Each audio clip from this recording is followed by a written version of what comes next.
Hey everyone, Elisa here, and in this video, I am going to break down everything you need to know about the UX Whiteboard Challenge. So the UX Whiteboard Challenge is something that has been in UX design interviews for quite some time, but recently is starting to pop up more and more in product management interviews. Now, I first stumbled upon this interview technique in my most recent job hunt, and when the recruiter told me that I'd have to do a UX Whiteboard Challenge, I frankly had no idea what she was talking about. I was actually even a little bit concerned that I was interviewing for the wrong position, like maybe something got mixed up along the way and I was accidentally interviewing for a UX position. But I figured I would just go along with it because it was a new interview technique and I was interested in learning something new.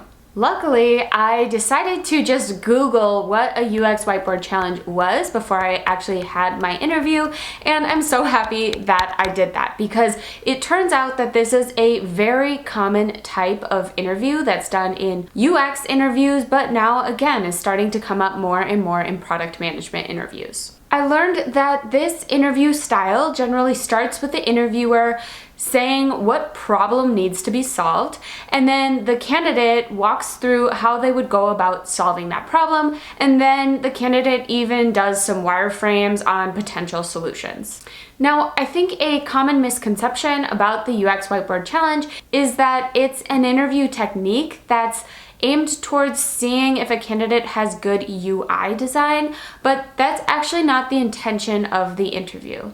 The real intention of the interview is to see how a candidate approaches solving a big problem. Are they collaborative? Do they ask a lot of questions? Or do they just kind of go right into solutioning? So this is why I think that this interview style is actually really well suited for product management. Product managers also have to intake some pretty gnarly, vague problems and figure out how to go from that problem all the way to a solution that solves that problem. So again, when I was trying to figure out what this UX Whiteboard Challenge was, I stumbled upon some really helpful articles and YouTube videos that ultimately helped me succeed in my UX Whiteboard challenges. And so I wanted to take some time and talk through how I approached the UX Whiteboard Challenge in hopes that it helps you if you find yourself in one of these interview styles as well. So I'm gonna break down this video into 3 parts: prompts, setup, and execution. So the UX Whiteboard Challenge starts with a prompt that's given by the interviewer. An example of a prompt is something like, design a system that drives customers to sign up for a store credit card while they're waiting in line to check out. I'm going to use that specific prompt for the rest of this video, but if you want to see other types of prompts that are out there, you can find a ton of examples online using resources like uicoach.io or sharpen.design. So your interview will start with the interviewer giving you a prompt, and then it's basically your turn to run and facilitate the rest of the interview. So now let's talk about how you should set yourself up for this type of interview. Now, different people have different ways of setting up for this interview that works for them, but I'm going to tell you what worked for me. Now, when I was doing my UX Whiteboard challenges, I had to do these remotely. So I used the free version of Figma to conduct the entire interview. I highly recommend that if you do have to do one of these challenges remotely, that you use Figma because first of all, it's free. And secondly, there are a ton of online resources that can help you learn the very basics of Figma. Now, I essentially had to share my screen for the entire interview, which is a lot, but it helps you document your thoughts as you're going through the interview process. So the very first thing that I did is write down the prompt that the interviewer gave me in a Figma text box.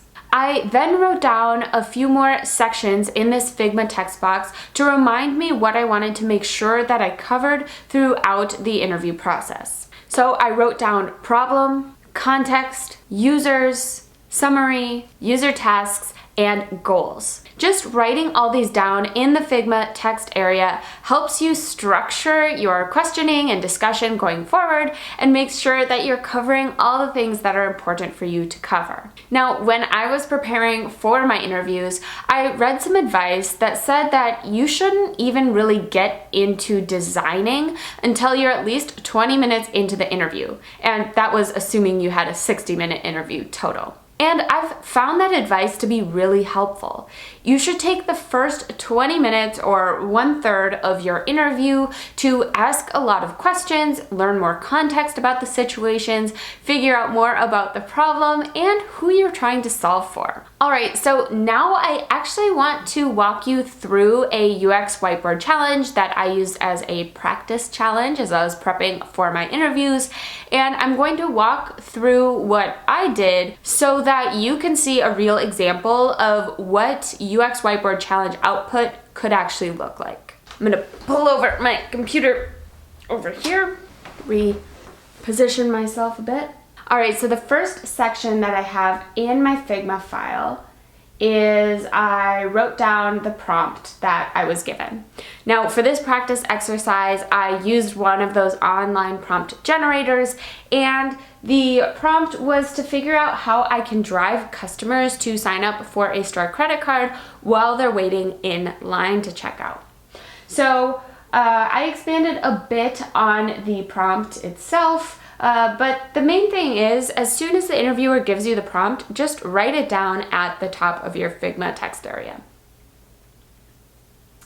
The next thing I wanted to do was really understand the problem that we were trying to solve for. So there are some really good questions that you can write down that you should be asking no matter what your prompt is. So the first question is, have you done any initiatives in the past to solve this problem? It gives you a lot of context on what's been done, just so that you don't go towards something that was maybe already tried and failed.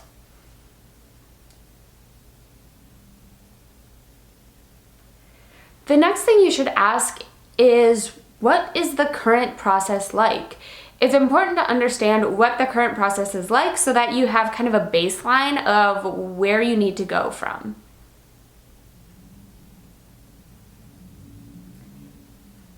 If you ask what the process is like, then you can learn about why that process isn't working.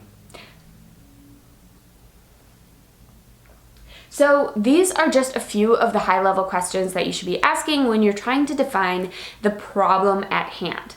Now, from my producting experience, I generally find that if I have a really strong understanding of the problem I want to solve, it's pretty easy to start ideating on solutions. But on the flip side, when I'm ideating and I'm really spinning and not coming to a good idea that solves a problem, it's generally because I don't have that strong problem as a foundation. So again, it's so important to be able to focus on the problem, ask a lot of questions so that you know what you're solving for. So once you have an understanding of the problem, I then would recommend you get more context on the situation. So this is just asking more questions to really understand what you're working with. Now, some interviewers will be open to answering your questions, kind of making it more of a conversation, but other times you may just have to make certain assumptions. So in my context area, I would ask what kind of store this is, which is important. It helps me understand the types of people that might be in the store, as well as the incentives that the store might be able to offer. I can ask how long checkout lines are, which is important because we want people to be able to sign up for the credit card while they're actually in line. I can ask about customer research that has been conducted for this initiative. I can ask what types of incentives we can ask customers. And then this next question is something that's really important and I think should almost always be asked. It's what types of constraints are we working with? So this will let you know how many engineers you might have access to, as well as if there's any time constraints, or if your customer or interviewer wants to be on a mobile app or a website. It helps you understand the guardrails that you have to stay between. So once you get enough context, it's time to move on and start learning more about the users that you want to solve for. So it's important to ask questions like, who is our target demographic? What scenarios are we solving for? Maybe more importantly, who are we not targeting and what scenarios are we not targeting? And then you can get to a point where you start to define who those users are. So in this scenario, I defined that we would be solving for millennial women who are cost conscious and enjoy wearing the latest trends. Now, you don't have to do this, but I actually find it helpful to define the user persona that I want to solve for.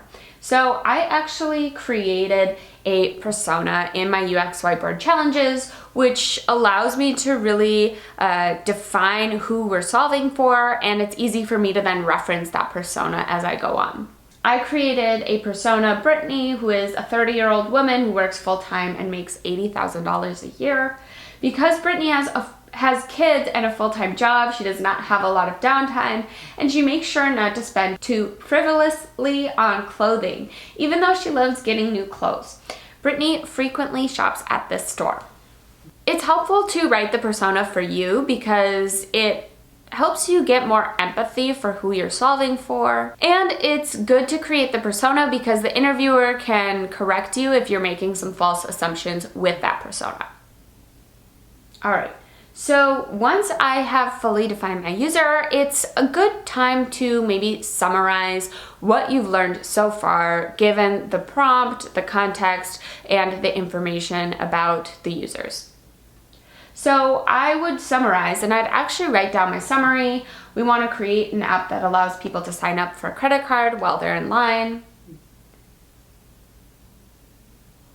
We want people to use a store iPad when they're signing up with a credit card. To summarize, time and discounts are very important to our target demographic. Again, this is in reference specifically to Brittany, our user persona. The main problem with the current setup is that it comes too late in the checkout process and it adds unnecessary time for customers. So maybe I was talking to the interviewer and they said that the current process is that during checkout, the customer gets asked if they want to sign up for a credit card, but at that point, the customer is just ready to check out and get out of the store. Maybe their kids are being crazy, or maybe they're running late for something, etc. So that's just coming far too late in the process, and it's too easy for customers to say no. And lastly, I would summarize the constraints that we are working with, just as a reminder as I start going into solutioning. So again, I recommend that you spend the first third of your UX Whiteboard challenge just talking through these items so that you get a really good understanding of the problem you're trying to solve and who you're trying to solve for. After you do the summary, I find it really helpful to write down the user tasks.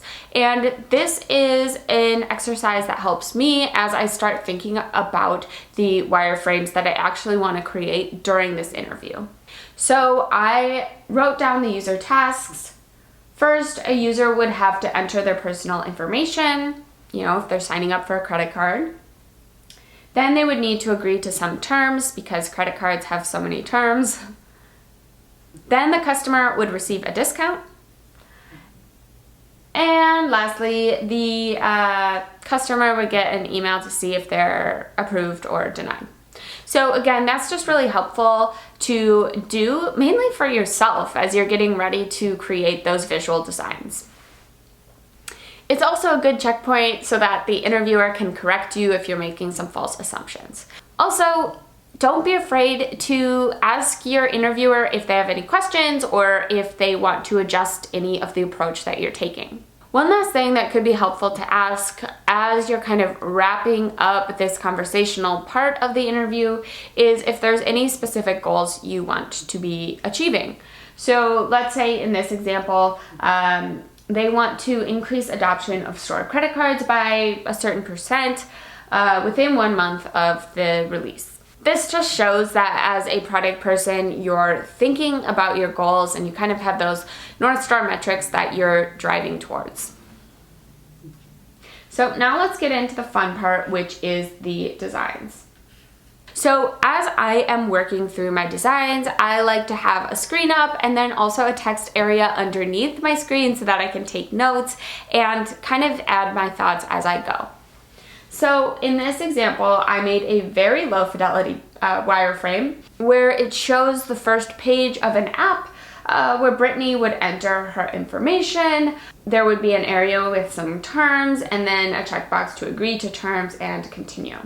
And as I was creating this, I had some thoughts come to mind that I would talk through with the interviewers. A main focus for us is that we'd want this to be very quick. Again, Brittany is strapped for time, so we don't want it to be like this added task that she has to do that takes a lot of extra minutes. And it's important to have some empathy for our users too. So Brittany's kids might be running around the store, she might be holding multiple clothing items, her hands might be full, she might have other things on her mind, lots going on for Brittany. It might be useful to have a table with hooks so that Brittany can set down her clothing items that she's holding, set down her coffee, maybe hang up her purse, and actually have a free hand so that she can enter her information on an iPad. It's also important to keep in mind that Brittany might be inputting secure information. So I actually went in and added these kind of privacy functions here so that no one would see the figures that she's actually entering in these boxes. And then lastly, I think it's important for this to be in a brand voice. This store is very much catered towards like millennials. It's a fashionable store, it's fun, it should be branded properly, which obviously I am not showing here. If you are actually interviewing for a UX position, you might need to be a little bit higher fidelity with your designs, and you might be given some things like a color palette to work with. So for product though, a low fidelity design like this should do the trick. And then I just created one more screen, which is a thank you screen. It tells Brittany what to do and reminds her of the wonderful benefits that she will be receiving now that she's signed up for this card.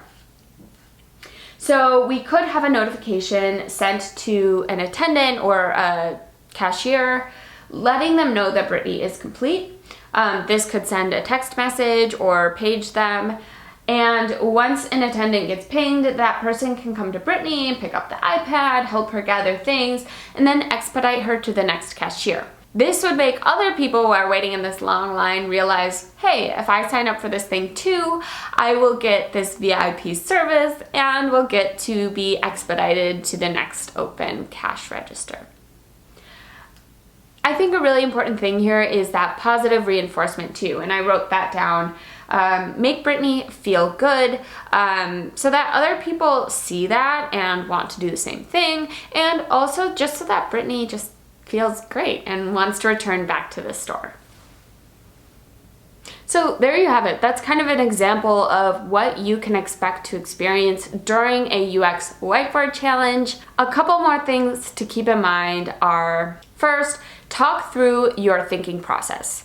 It won't be insightful for interviewers if they just see you quietly doing some work, creating a Figma design. It's important to talk through how you're thinking through things so that the interviewer really understands what your product style is. The second thing to keep in mind is that you really need to be mindful of time during the UX Whiteboard challenge. So again, you want that first third of the UX Whiteboard challenge to really just be focused on defining the problem, gaining that extra context, and understand the users that you're solving for. You really need to set that foundation at the beginning to make sure that you can really thrive as the interview goes on. The third thing to keep in mind is that it's okay if you're going down a road and solutioning and realize midway through that you don't actually like the solution you're pursuing. You can just say that and explain why you might adjust your approach. Your interviewers will actually appreciate that you're able to recognize when something might not work. And again, this is just an exercise to understand how your brain works. It's not an exercise that is intended for you to create a full design and actually implement that design. And the last thing to keep in mind is it's helpful to check in with your interviewers here and there to make sure you're on the right track. Sometimes an interviewer has a certain solution in mind, so if you check in with them periodically, you can make sure that you are heading towards the solution that they actually want you to go towards.